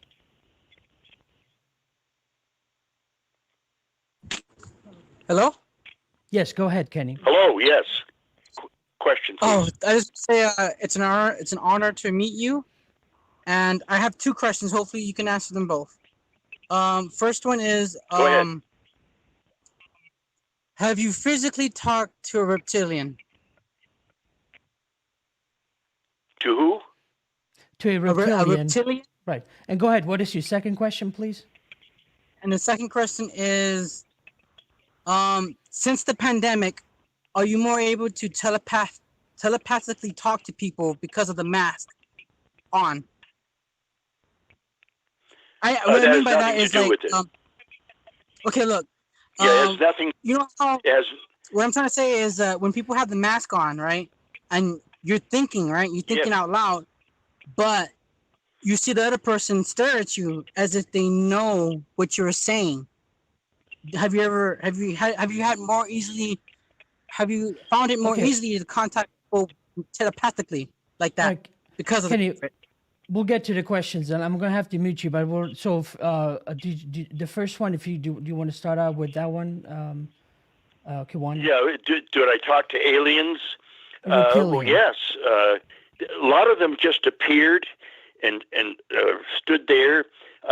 Some of them spoke with me. Um, it was very basic. They weren't trying to, they were just having me familiarize and be sensitized to their reality because they're interdimensional. So some of them came down from spaceships directly. And just like, it's really interesting because just like Star Trek, how they can be teleported down. They've teleported in front of me before. I heard them walking behind me, and I kept turning around. When I stopped in the forest, they would stop. When I walked, they would walk. And I asked them for some help one time, and they were following me. Then I turned around, and there was one right in front of me when there was nobody there just a few seconds before. So they can teleport as well. So, so I have talked to ETs, and as far as telepathy and COVID-19 and wearing a mask, it has nothing to do with what I do. I can, with or without a mask, and talk to any of those people, any of those beings. Okay. Next question, please, from someone. Yes, this is from a question off of YouTube. This is from Marilyn S. asking, how can you tell if a gray or reptilian is good or bad? Do they give off vibes? Can they trick us into thinking they are good when they are not?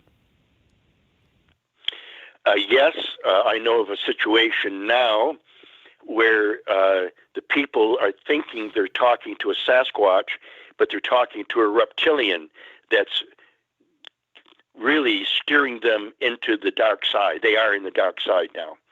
So, but they keep thinking they're talking to Sasquatch when they definitely are not.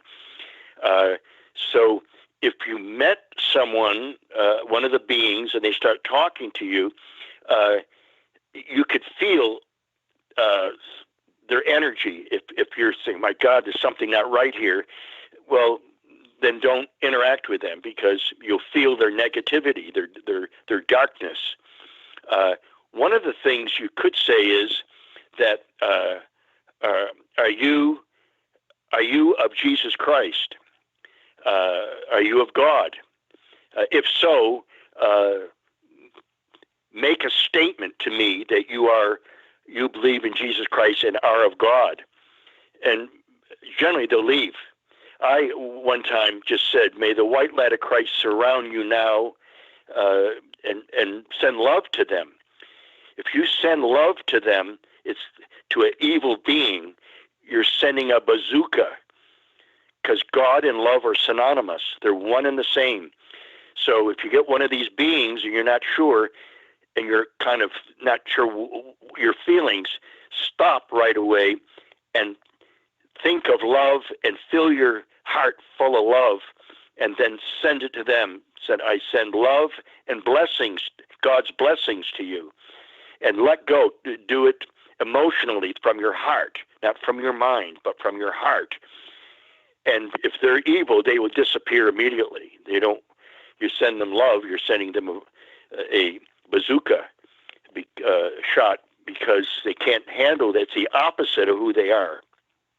Okay? Okay. The next question is from Nexus of Life asking, which extraterrestrial species do the Sasquatch interact with? Numerous ones, all of them. Whatever the good guys are, there's a whole different realm of them. Some of them are strange looking, that will startle you, but they're friendly, no matter how they look. They interact with all of them because they're part of an alliance. You remember on Star Trek, I have to relate this because this is real. I mean, they'll have a meeting and they'll sit there and there'll be all these other beings of all kinds of different races. Some of them, look, they all look different. Some are big, some are small, some are strange looking, but they're all intelligent, evolved beings that help each other. For example, there's a group that are engineers. There's another group that have another type of technology. There's another group that are healers. There's other groups that are help the engineers and so forth doing mining work. They're miners and so on. So there's all these different types that are to pool their energy together, especially because they know planet Earth is very, very much in trouble. We're in trouble. So they're observing, and they help out whenever they can, but they're careful because a lot of people are afraid just to see something different. I'm not, and so they come to me. I know several people that have seen the little people and all kinds of stuff afterwards. Why? Well, because they're opened up now. They have an open heart, an open mind, and they walk in unconditional love and trust. So that's very important, and it's difficult to do. I say that to researchers, mainstream researchers that like guns and stuff, and all kinds of cameras to get the best photographs of them. That'll never, ever, ever happen because they know what you're thinking and they avoid all that stuff. You get a free glimpses of them on a trail cam. Why? Because they know you can't prove anything. It's at a distance or a quick flash by the camera. I've got pictures of them. I got one that looked right into the camera. His face, I could see his full face with his hair hanging down, and he was an ancient one. I have that on film.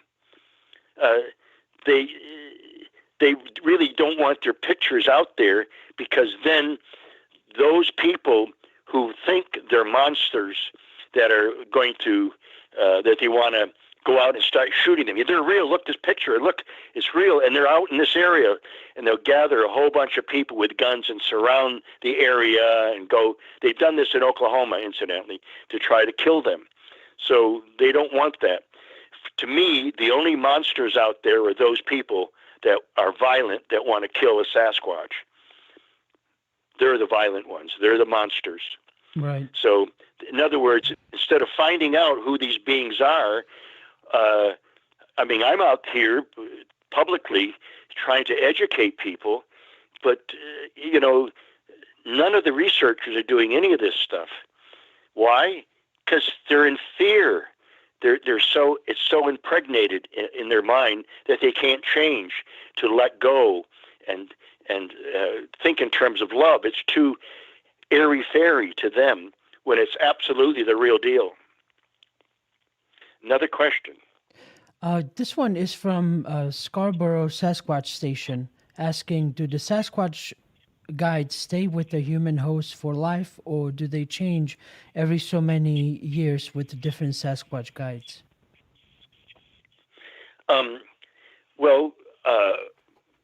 For a while I had a different one, and then they changed it to Snowhawk. He, at one time, he said he had to leave, but his brother was going to come in and watch over me. And I said, why are you leaving? And he said, my mate is having a baby. So I said, oh, that's a good reason. So, yes, they do. At times, if they have to. But for me, they told me if I decided never to have anything to do with them again, for whatever reason, they'd still be with me. He said we're already locked in to each other. And they said some people, like our souls are ETs, some souls have Sasquatch, some souls have ancient ones, different ones, to stimulate the culture and the human race into a higher level, to think into a different kind of realm and not get stuck on just materialism and start and be so barbaric as we are, to have wars all the time. And why? They make money on wars. I mean, World War II, these people were selling their ammunition and all that stuff to the government, but they were also selling it to the Germans. I mean, what? That's being a traitor, but that's what they did. They make tons of money. So they love that kind of thing. Well, wait a minute. We're not down here for that.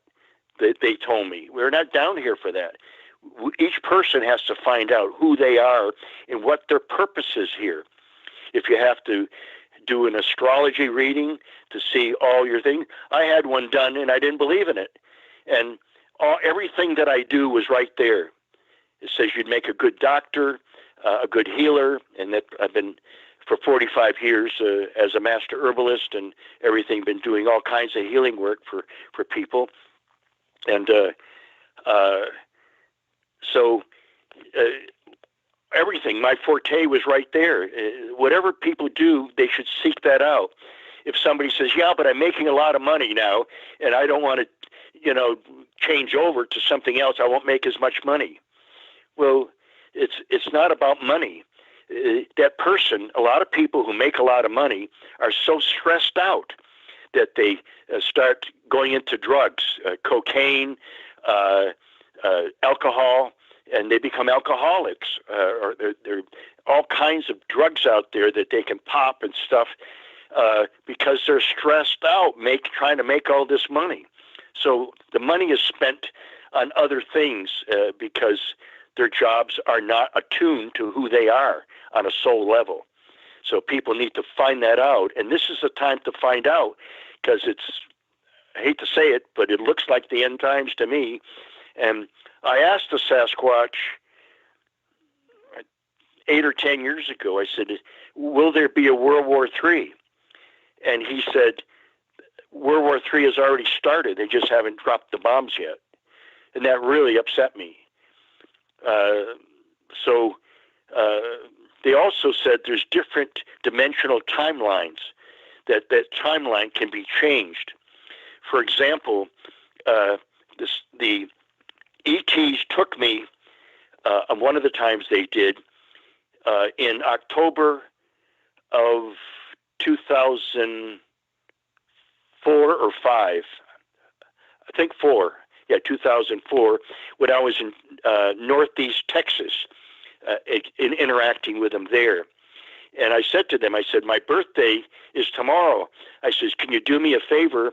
And I said to the Sasquatch people, I said, I'm sorry, ancient ones. They were both there, but I said this to the ancient ones. And I said, why don't you take me so I could interact with you better? And I said, that would be a nice birthday gift. And so they were going to do that. And the thing is that I saw 2 truckloads of people with guns pull in across the street from this farm into the woods there. And they were there to hunt down the Sasquatch. So they quickly got their children together, got everything together in the clan, and they went across the line into Oklahoma, into the Kiamishi wilderness, where it was safe away from these idiots that just want to shoot up the woods and be real macho about everything. And so I was in a tent outside, and I woke up the next morning, and I was going to leave later that day. It was a 5-hour trip to Dallas to get a plane back to Seattle. And when I went in the farmhouse, these people were having experiences. They called me up and contacted me and asked me to come down to help and so forth. So I was down there 3 different times.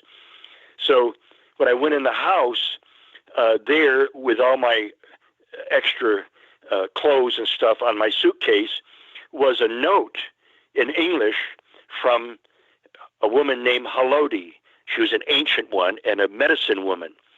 And it looked like a little 4-year-old or 5-year-old did it, but she had a note there for me and left a crystal for me and said that I was taken last night by the ETs because they had to flee and get out of the area because of these hunters. And but that the ETs took me ahead 12 years in time into the future, and that they taught me more types of healing work that will be there when I need it. It will germinate, and so I'll be able to help people even more. They said, use it to help others, not for gain at all. And they said, and I said, how come I can't remember this? And they said, it's already there, but they brought you back the same time that you left, even though you've got all this knowledge now. And they said, when you get on the Iron Bird to go back home, there'll be an ET there that will be accompanying you in a human form. And some of them are human looking. And they're in society now, working at jobs and stuff. I mean this. People don't understand really what's going on. Not even the UFO researchers, many of them don't. As good, we're all putting together a piece of the puzzle of this. Each one of us has a piece to the puzzle. So when I got on the plane, I was almost a little paranoid. I'm looking around to see, who is this guy? So strange as it was, all the seats were taken except one's. There were two seats free, and the guy sitting next to the window had a briefcase and was going through some material.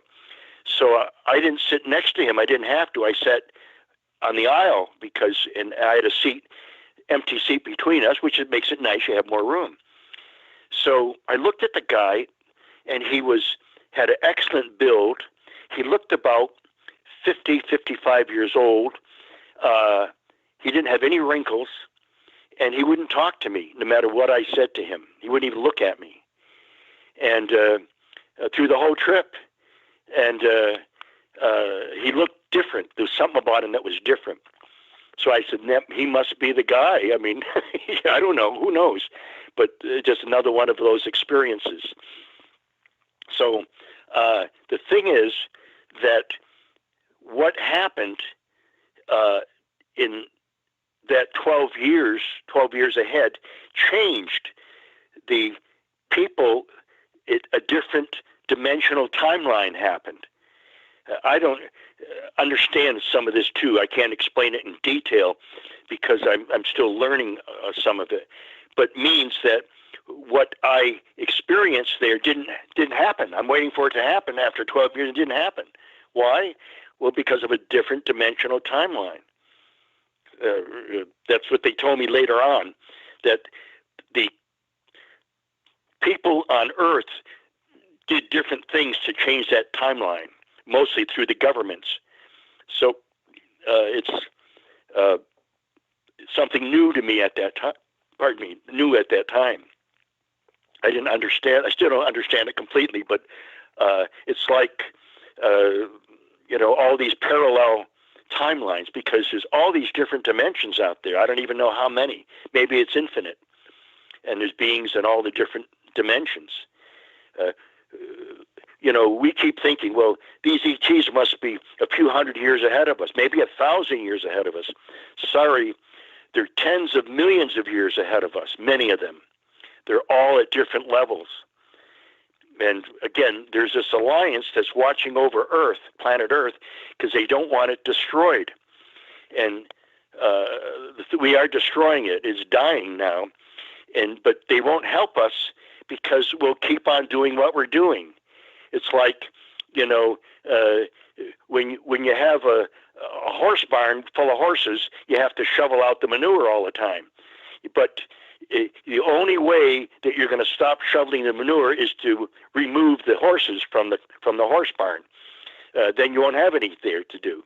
So that may be a crude kind of an example, but we are crapping up our Earth, and we're not stopping. And they're waiting. It's apparently gone so far that they're waiting. They want to save some of the people who are thinking from a spiritual standpoint. They have a biosphere that they floated at several miles long, that they floated into our system, and it's behind the sun, and that they are, when things get bad, they will take people to put in the biosphere and let those other people destroy themselves, and then they'll clean up the planet, even if they can get rid of the radiation, whatever that, they can vacuum it up. They have giant ships that can do stuff like this. So by then, when they reintroduce the planet to the spiritually minded people, wait a minute, there's nothing to fight about. We're all thinking the same way. And the Sasquatch and certain ETs will be there to educate us more and help us out and tell us what's going, because they'll be telling us what's going on. There's a woman down in Mississippi that I've been helping. I've helped hundreds of people like this, and I sent her material both through the internet and snail mail. And she told me, she asked one of the Sasquatches that she talks to all the time, she allows them to go in and milk their cow. If they want milk, they can help themselves and stuff. And she said, you know, Kewaunee's been so good to me. I'd sure like to meet him someday. You know, her and her husband were there. And she said, will I ever have a chance to meet him? And the Sasquatch said, he'll be some of the first people you'll meet when we take you to the biosphere. That's all he said. So I don't know any more than that. They only share so much. It's just bits and pieces of the puzzle. In fact, like they said, if we tell you too much, it'll alter you, and you won't use your free will to fulfill your purpose and to resolve your karmic issues. Or some people, like Adolf Hitler or whatever, Stalin and those people, they're going to need a ladder to climb up just to get to hell. They're so far down, kind of thing, if there's a hell. But wherever it is, they're not where the good people are. So they don't want anything to do with those kind of people. Another question. Well, this question is kind of relevant to what you were talking about. I don't know, you kind of give us the bigger picture, but this person, John T, is asking, please share what you've been told about the coming negative societal events. Do you know anything about that? Well, just there's going to be chaos, and there is. They've talked about. Didn't explain any of this stuff, but that there would be an asteroid that will eventually hit the Earth here, and sometime soon.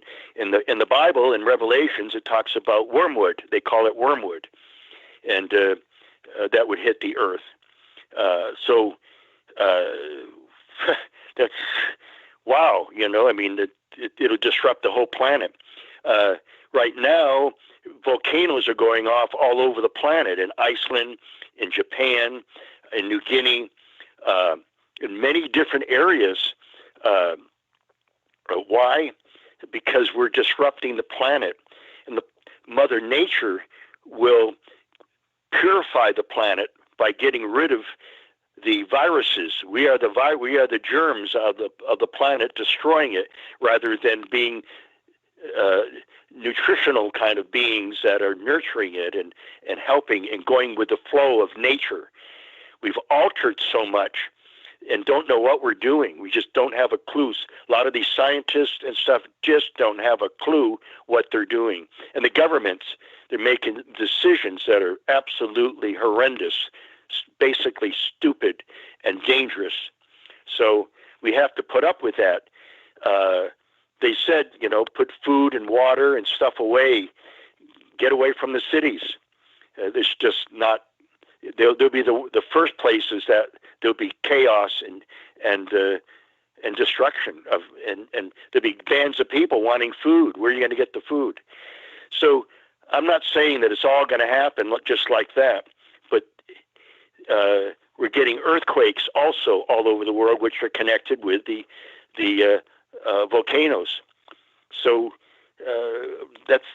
they asked me to move inland and get away from Seattle because the whole West Coast is so fragile right now. It could go any time. They didn't tell me when, and they won't, because they want me to use my free will.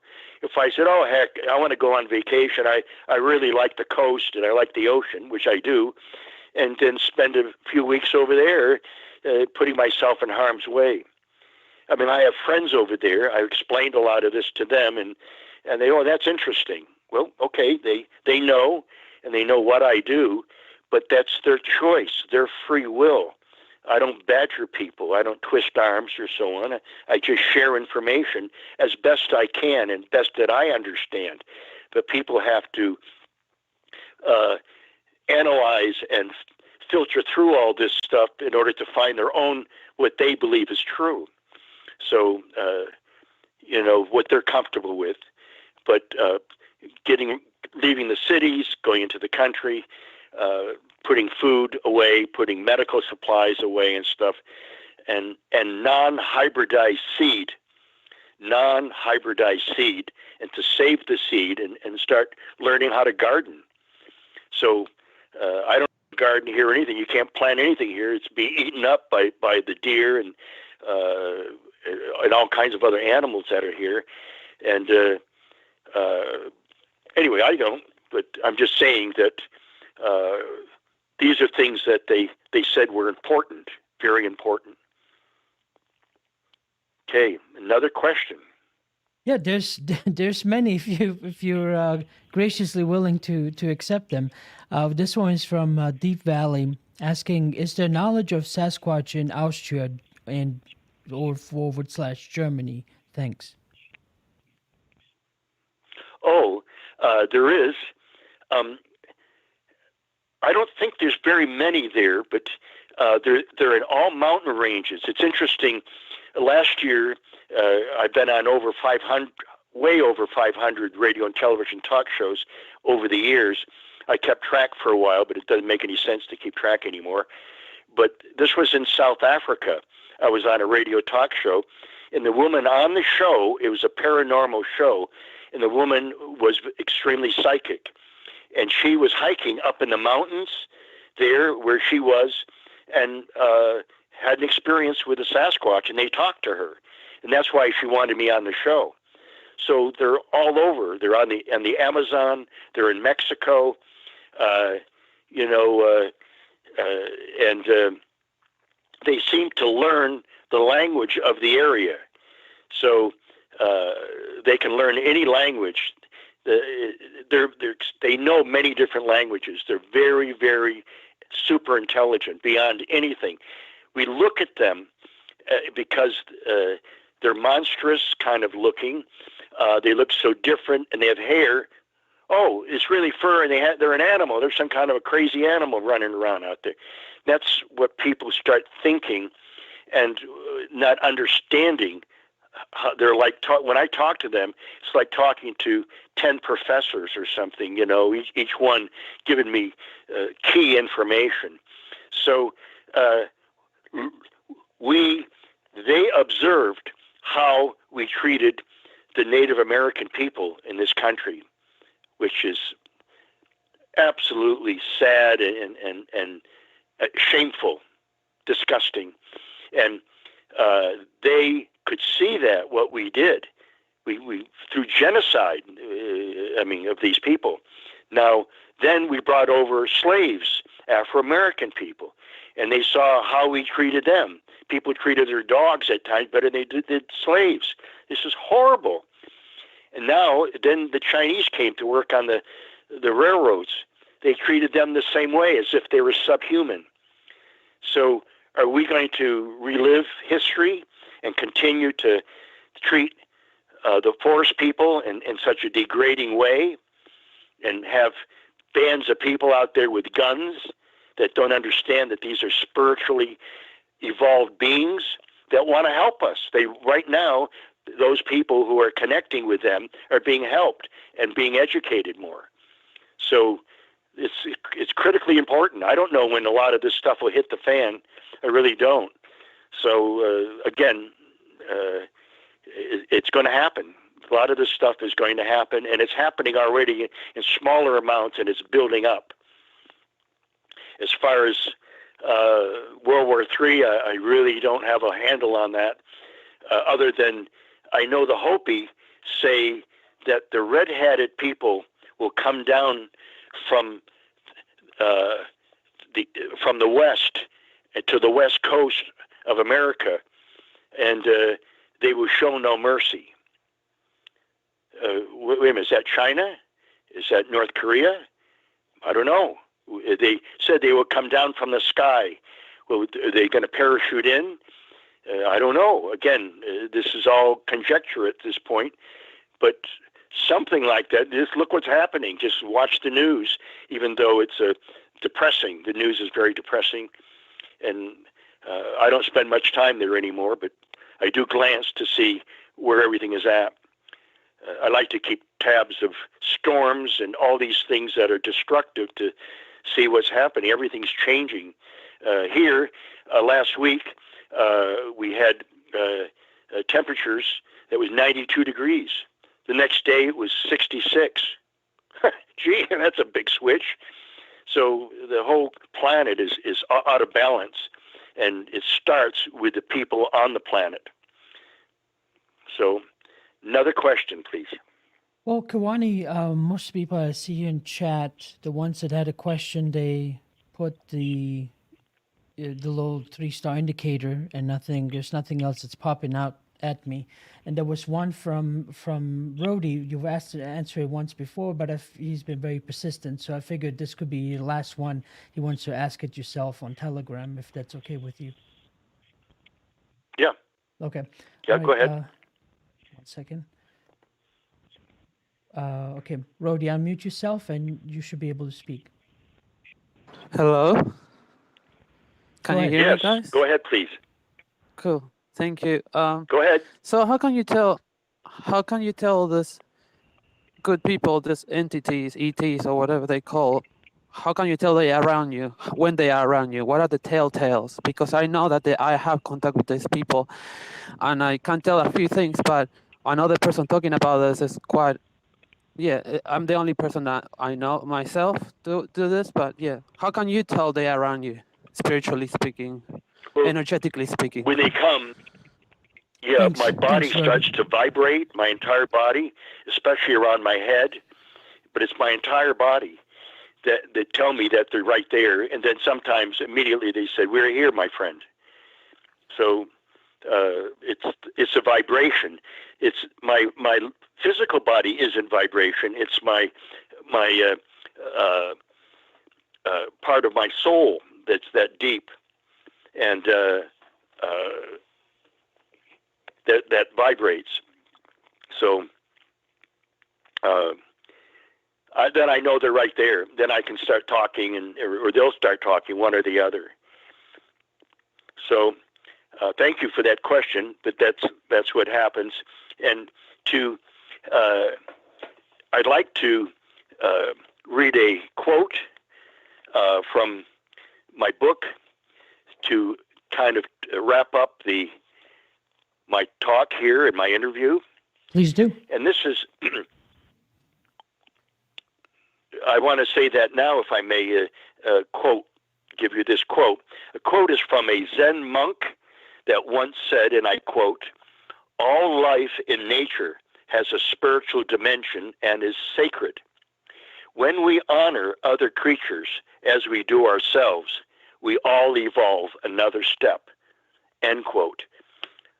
Well, we're not treating others like ourselves. We're treating, our minds are violent, many of us, and the people are, and so we're treating animals and Mother Earth like we can dump trash everywhere.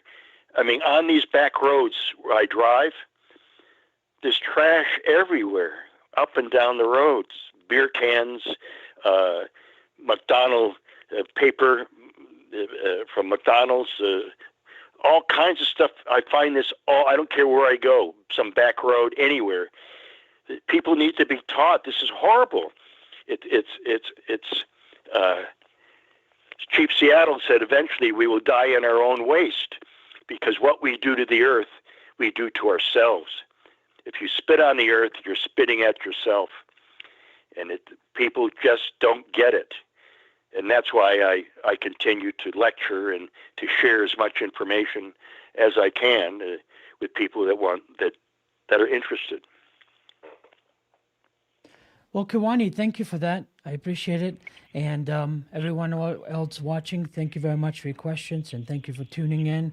I will update the descriptions below the videos, whether it would be on Facebook, Twitch or YouTube, I will put in the email address and the phone number. You wanted that shared, correct, Kewaunee?